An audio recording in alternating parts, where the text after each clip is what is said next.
Mari Bapak Ibu Saudara, kita akan sama-sama membuka ayat Alkitab kita. Yohanes pasal 2 ayat 13 sampai 25. Ayat 13 mulai. Ketika hari raya Paskah orang Yahudi sudah dekat, Yesus berangkat ke Yerusalem. Nah, pada waktu hari Paskah atas sebuah peringatan untuk ibadah, Yesus itu adalah seorang Yahudi yang taat. Dia tetap melakukan yang namanya perjalanan untuk datang ke Yerusalem. Untuk apa? Untuk ke bait Allah, Bapak Ibu Saudara. Nah, dalam hal ini kita harus mencontoh teladan Tuhan Yesus bahwa pada waktu memang ada yang namanya sebuah ibadah, dia pun itu memberikan contoh untuk dia taat untuk datang, Bapak Ibu Saudara. Jadi dalam hidup ini Yesus mengajarkan untuk menghormati waktu-waktu ibadah yang sudah ditetapkan, seperti mungkin kalau kita saat ini hari Minggu, perayaan gereja dan lain-lain. Tuhan pun itu dia tahu dan dia datang. Kita pun harus belajar tentang ini, Bapak Ibu Saudara. Kita tempatkan bahwa ibadah itu adalah hal yang utama dan prioritas dalam hidup kita. Karena Yesus pun melakukannya itu, Bapak Ibu Saudara. Ayat 14, dalam bait Allah didapatinya pedagang-pedagang lembu, kambing domba, dan merpati, dan penukar-penukar uang duduk di situ, Bapak Ibu Saudara. Bait Allah itu adalah tempat yang suci untuk berdoa dan beribadah. Namun kalau kita melihat di sini, Yesus mendapati di bait Allah itu ada pedagang yang menjual hewan korban dan juga penukar uang. Nah, hal ini menggambarkan bahwa rumah Tuhan itu diperlakukan seperti pasar. Nah, Bapak Ibu Saudara, itu menimbulkan kemarahan Yesus. Yesus marah oleh karena hal ini. Nah, kenapa Bapak Ibu Saudara? Di situ karena ada orang-orang berjualan. Nah, dikatakan di situ Bapak Ibu Saudara, dalam bait suci, ya kan? Bait suci itu ada beberapa bagian. Pelataran, ruang kudus, ruang maha kudus. Nah, Bapak Ibu, di bait suci di dalamnya kita bisa prediksikan itu ada di pelataran, Bapak Ibu Saudara, karena yang ruang suci dan maha suci itu adalah khusus untuk para imam. Nah, itu mereka berjualan di pelataran bait suci. Nah, pelataran ini sebetulnya adalah tempat untuk orang-orang itu beribadah. Jadi jemaat itu ada di pelataran, terutama wanita dan orang-orang non-Yahudi. Orang-orang asing diperbolehkan masuk di pelataran, Bapak Ibu Saudara. Nah, permasalahannya yang menjadi marah Yesus adalah waktu itu pelataran yang ada di dalam bait Allah, yang termasuk bagian bait Allah, dipergunakan untuk jualan, yang itu menjadikan menghalangi atau membuat mereka itu terganggu ibadahnya, Bapak Ibu Saudara. Nah, mereka menjadi terganggu ibadahnya, makanya Yesus marah, Bapak Ibu Saudara. Yesus marah karena ibadah di dalam tempat itu diganggu oleh para orang yang jualan. Bayangkan Bapak Ibu Saudara, kalau kita ada di tempat ini, lalu ada orang-orang yang berjualan apa-apa, pasti itu akan mengganggu. Tetapi aplikasinya dalam kehidupan saat ini adalah Yesus itu marahnya karena mereka berjualannya di dalam itu dan di pelataran yang seharusnya tempat untuk orang beribadah itu terganggu konsentrasinya. Kadang kalau aplikasi dalam kehidupan saat ini, ada beberapa orang terkadang di dalam waktu ibadah, waktu firman dan lain-lain, guyonan sendiri, ngobrol sendiri dan lain-lain. Itulah yang membuat Yesus marah. Karena Yesus itu menginginkan bahwa yang namanya ibadah, kita fokus di dalam yang namanya ibadah, Bapak Ibu Saudara. Nah, kalau kita melihat di situ, selain mengganggu, kalau kita melihat pedagang-pedagang lembu, kambing, domba, merpati, dan penukar-penukar uang di situ, kenapa Yesus marah, Bapak Ibu Saudara? Karena kita tahu pada waktu orang itu beribadah, itu pasti yang namanya ibadah, cinta akan Tuhan, itu pasti akan memberikan pemberian. Orang yang mencintai seseorang pasti akan memberikan sesuatu. Tapi orang yang memberi belum tentu mencintai. Makanya kalau ada beberapa orang yang mengatakan hapuskan yang namanya yang liturgi, di dalam liturgi ibadah persembahan tidak perlu ada. Menurut saya itu hal yang salah. Karena waktu kita memberikan persembahan itu adalah salah satu ibadah kita. Hati kita ditunjukkan oleh pemberian juga, Bapak Ibu saudara. Nah, tetapi yang jadi masalah di sini adalah Yesus marahnya itu adalah pada waktu orang-orang Yahudi dulu, waktu mau datang yang namanya ke Bait Allah. Mereka pasti tidak akan dengan tangan kosong, Bapak Ibu saudara. Mereka bawa uang untuk memberikan persembahan, plus mereka bawa yang namanya korban. Baik itu bisa merpati, kambing, domba, dan lain-lainnya, Bapak Ibu saudara. Nah, awal mula dulu pasar itu ada di dekat Bait Allah, tetapi lama-kelamaan akhirnya mereka masuk ke dalam pelataran itu dan mengganggu ibadah. Itu yang pertama yang membuat Yesus marah. Tetapi yang kedua membuat Yesus marah selain mengganggu adalah mereka menjual yang namanya hewan-hewan korban ini dengan harga yang tinggi, Bapak Ibu saudara. Dan mereka menganggap hewan-hewan yang jemaat-jemaat itu bawa itu tidak layak dan lebih layak yang di sini. Dan mereka tidak mau dipaksa untuk beli di situ. Itu yang membuat Yesus marah. Karena itu membuat keuntungan dari beberapa oknum, Bapak Ibu saudara. Lalu bukan cuma itu, penukan uang. Kalau mungkin gereja modern itu penukan uangnya itu gini, Bapak Ibu saudara. Kalau mau ibadah, kolektor biasanya ditukar uangnya ada tukar yang kecil enggak gitu kan. Tapi ini konteksnya bukan itu. Konteksnya adalah kayak gini, Bapak Ibu saudara. Waktu itu adalah orang-orang Yahudi waktu itu seringkali mendapatkan penghasilan mereka dengan uangnya Romawi. Tetapi mereka membuat uang khusus sendiri. Jadi mereka menganggap uang mata asing atau apapun itu tidak layak untuk buat persembahan. Mereka harus tukarkan. Tapi pada waktu menukarkan itu dengan biaya yang lebih mahal, Bapak Ibu saudara.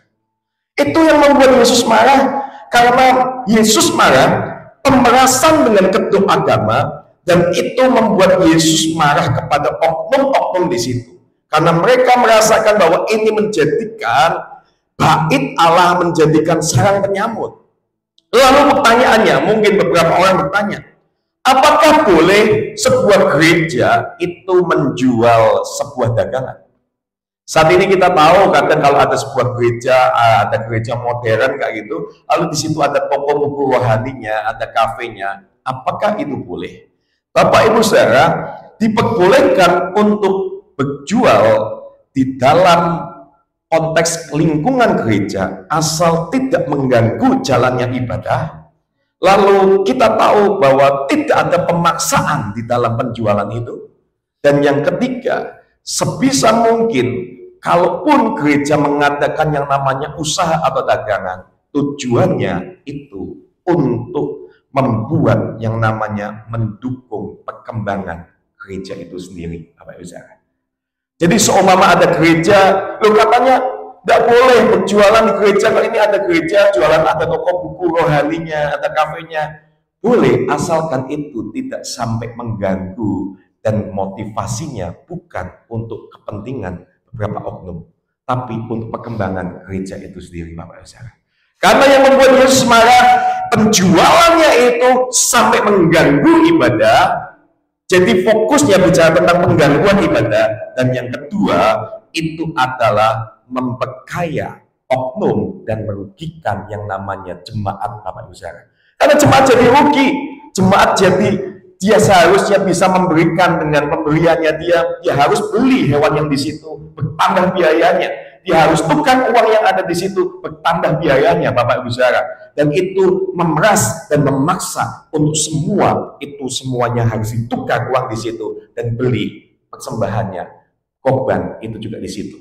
Itulah yang membuat Yesus marah, Bapak Ibu saudara. Jadi kita harus pahami konteksnya, Bapak Ibu saudara. Jadi di sini bukan bicara tentang kalau nanti kita punya gereja, lalu kita punya toko buku rohani, tidak boleh, Bapak Ibu saudara, bukan itu. Tetapi kalau sampai toko buku rohani, gampangannya kita ada gereja lalu yang jualan yang jualan bukunya itu sampai waktu ibadah nawak-nawakan waktu jam-jam ibadah, itu yang tidak boleh, Bapak Ibu saudara. Jadi fokusnya Yesus adalah Orang-orang yang mengganggu konsentrasi pada waktu ibadah, itulah yang membuat Yesus marah. Mengganggu konsentrasi dan menggunakan gereja atau ibadah untuk sebuah keuntungan. Itu yang Yesus fokuskan, Bapak Ibu saudara. Dan dalam hal ini kita tahu bahwa peringatan bagi untuk kita, bahwa kita tahu bahwa tempat ibadah kita fokuskan untuk ibadah. Next, ayat 15. Ia membuat cambuk dari tali, lalu mengusir mereka dari bait Allah dengan semua kambing domba dan lembu mereka. Uang penukar-penukar dihamburkannya ke tanah dan meja-meja dibalikannya. Nah, Bapak Ibu saudara, tindakan Yesus mengusir dan membalikan meja penukar uang ini menunjukkan betapa seriusnya Yesus menjaga yang namanya kesucian bait Allah. Dia tidak toleransi penyalahgunaan yang namanya rumah Tuhan untuk tujuan-tujuan duniawi, Bapak Ibu saudara. Nah, kadang ada orang-orang yang datang ke gereja dengan motivasi-motivasi tertentu, dan Tuhan ingin untuk membersihkan motivasi yang salah itu, Bapak Ibu saudara. Kadang ada gereja yang datang, ada jemaat yang datang cuma untuk sebuah fasilitas gereja. Kalau mungkin kita datang ke satu gereja A, karena kalau di sana aku dapat ini, dapat itu, dan lain-lain. Itulah yang membuat salah, Bapak Ibu saudara. Itulah yang membuat Tuhan marah.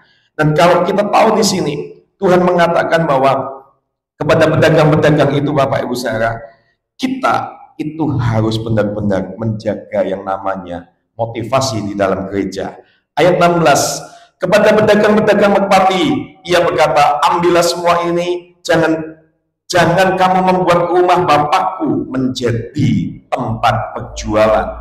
Nah, kata Yesus menyebut bait Allah sebagai rumah Bapaknya ini menunjukkan bahwa rumah itu harus dihormati, karena itu adalah Bapa bagi Yesus itu, Bapak Ibu saudara. Dan kalau kita melihat di sini, Bapak Ibu saudara, Tuhan itu benar-benar fokus di dalam yang namanya untuk yang namanya ibadah. Ayat 17, maka teringatlah murid-muridnya bahwa ada tertulis, cinta untuk rumahmu menghanguskan aku. Bapak Ibu saudara, kata-kata cinta untuk rumahmu menghanguskan aku dikatakan murid-muridnya teringat ada satu ayat yang tertulis seperti itu.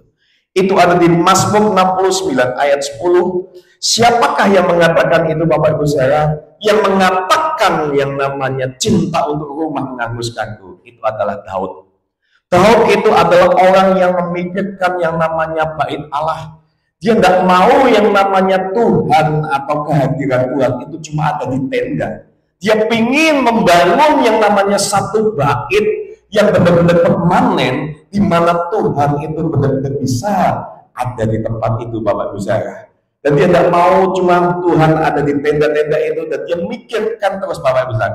Bahkan sampai Tuhan ngomong, Daud, kamu tidak akan yang membangun, tapi hatinya tetap mikirkan tempat kediaman Tuhan. Dan dia mempersiapkan, walaupun Salomo yang akan ditunjuk untuk membangun, dia persiapkan semua yang namanya keperluan Salomo untuk membangunnya. Nah, begitu pula dengan yang namanya Tuhan, Bapak Ibu saudara. Rumah Tuhan, rumah Bapaknya itu benar-benar dipikirkan. Saat ini, apakah kita kadang memikirkan tentang rumah Tuhan, Bapak Ibu saudara? Kita ngomong dulu, bicara tentang masalah tempat ibadah. Kadang kita tidak memikirkan tempat ibadah, Bapak Ibu saudara. Kadang kita mungkin kebersihan tempat ibadah atau bagaimana kelengkapannya atau kekurangannya. Tapi kalau kita tahu, kalau kita mencintai Tuhan, kita juga akan mikirkan, oh iya ya, kayaknya ibadah ini kok ada yang kurang ini ya, kayaknya aku harus mempersiapkan ini deh, kalinya aku harus lakukan ini dan itu deh. Nah, itu yang dilakukan Daud sampai menghanguskan dia. Menghanguskan itu bisa gini, Daud itu sampai dicekca, dibully sama beberapa orang. Ngapain kamu ngurusi kayak gitu? Ngapain kamu hal-hal kayak gitu diurusin? Kemarin ada satu hamba Tuhan itu ngomong sama saya, dia lagi pembangunan ini, Bapak Ibu saudara, katanya habis sekitar 18 miliar. Dan dia pernah diomongi, kan dia itu hampir pensiun. Dan dia diomongi teman-teman pendetanya, buat apa kamu bangun kayak gitu? Wong bentar lagi kamu pensiun dan anakmu tidak ada yang teruskan, paling kan orang lain. Lalu dia jawab kayak gini, saya tidak peduli kalian mau hina aku gimana dan lain-lain, tetapi saya ingin juga jemaat bisa ibadah dengan nyaman, dengan saya bukan untuk keuntungan saya, tapi ini untuk benar-benar bagaimana orang-orang itu beribadah dengan enak, mereka punya parkiran yang nyaman dan lain-lain. Nah Bapak Ibu saudara, Daud pun memikirkan itu, bahkan sampai dibully oleh beberapa teman-temannya, dan dia mengatakan sampai ada ayat itu Bapak Ibu saudara, ayat mengatakan bahwa cinta akan rumahmu itu menghanguskan aku. Itu yang membuat Daud dikatakan menghanguskan atau membakar dirinya. Dan Tuhan Yesus pun karena cinta akan rumah Tuhan, dia terbakar bahkan sampai oleh karena kasus ini Bapak Ibu saudara. Kalau Bapak Ibu tahu, Yesus itu disalibkan, itu salah satunya idenya adalah sama orang-orang yang diusir. Orang-orang itu pada kepahitan, orang-orang mungkin pengusaha yang membuat bait Allah itu jadi tempat perdagangan. Dia dendam sama Yesus dan akhirnya Yesus disalibkan. Salah satunya adalah orang-orang yang diusir pada waktu Yesus melakukan pembersihan bait Allah. Itu yang membuat Yesus, yang menginginkan Yesus untuk disalibkan, Bapak Ibu saudara. Itu sampai menghanguskan Yesus, sampai membakar cintanya Yesus, Bapak Ibu saudara. Nah, saat ini Bapak Ibu saudara, apakah kita benar-benar cinta kita akan rumah Tuhan itu menghanguskan kita, membakar hati kita untuk kita benar-benar mencintai tempat Tuhan Bapak Ibu saudara. Nah, kita mau lihat ayat selanjutnya. Ayat 18 sampai 19. Orang-orang Yahudi menantang Yesus dan berkata, "Tanda apa yang dapat engkau tunjukkan kepada kami bahwa engkau berhak bertindak demikian?" Yesus menjawab mereka, "Rombak bait Allah ini dalam 3 hari aku akan mendirikannya kembali." Nah Bapak Ibu, Tuhan ngomong gak gini, rombak bait Allah ini dan dalam 3 hari aku akan mendirikannya kembali.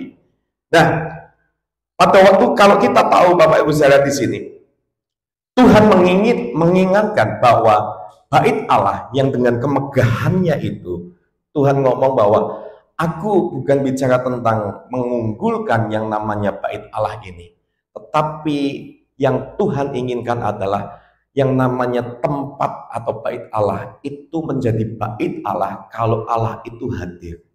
Makanya Tuhan ngomong, suatu saat akan dirombak yang namanya bait Allah ini.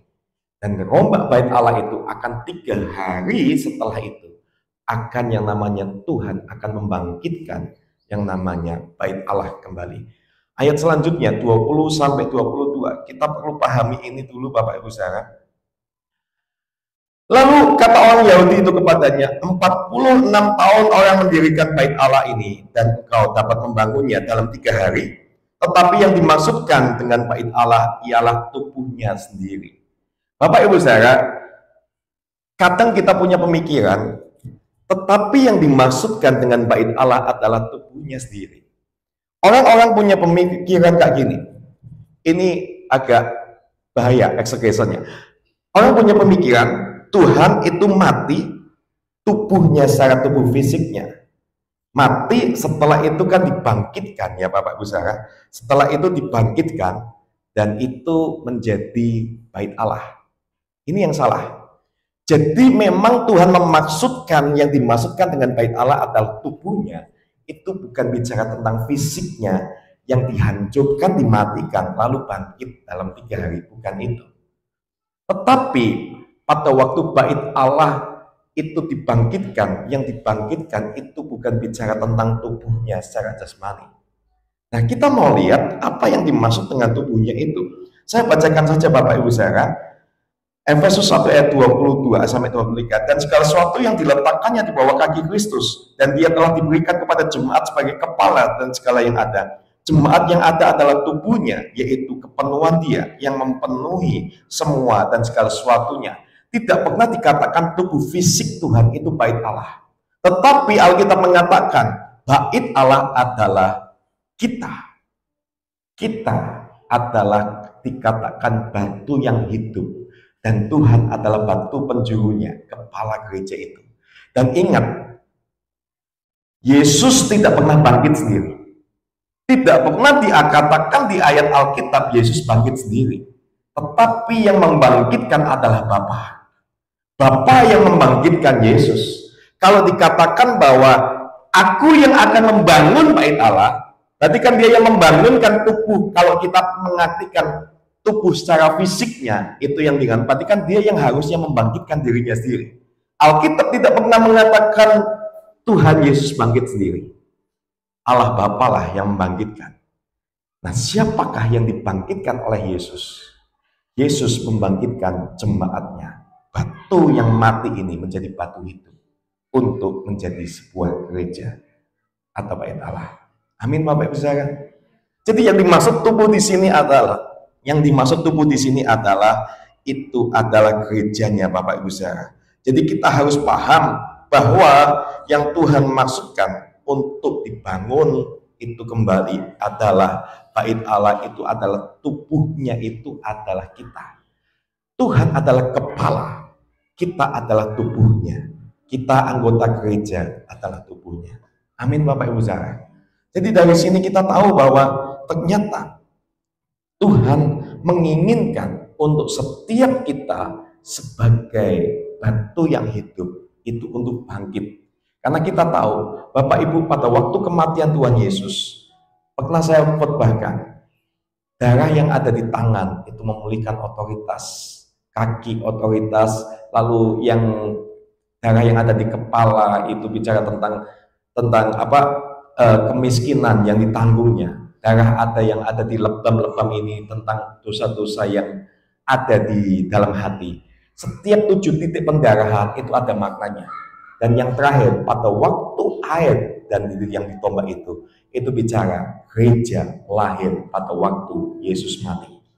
Jadi memang Tuhan mengatakan pada waktu nanti setelah 3 hari aku akan membangun yang namanya bait Allah. Itu bukan bicara membangun atau membangkitkan tubuhnya fisik, tetapi tubuh rohaninya, yaitu gereja kita semua. Amin, Bapak Ibu Saudara.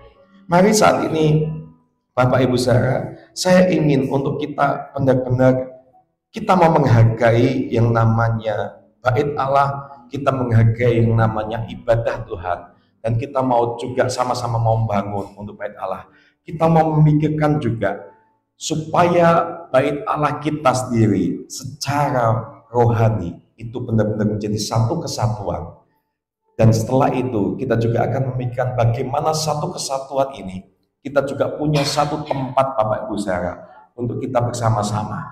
Memang gereja bukan bicara tentang gedung Bapak Ibu Saudara. Gereja bukan bicara tentang bangunan fisiknya. Gereja adalah kitanya Bapak Ibu Saudara. Tetapi selain itu kita juga perlu satu lokasi untuk kita yang namanya gereja ini bisa bersama-sama bersekutu. Mari saya ajak untuk kita semua, untuk sama-sama kita berdoa. Kita harus memikirkan untuk bagaimana kita sebagai tubuh Tuhan itu bisa berkumpul di satu tempat dan kita sama-sama untuk memuliakan Tuhan. Amin. Mari kita siapkan hati kita Bapak Ibu Saudara.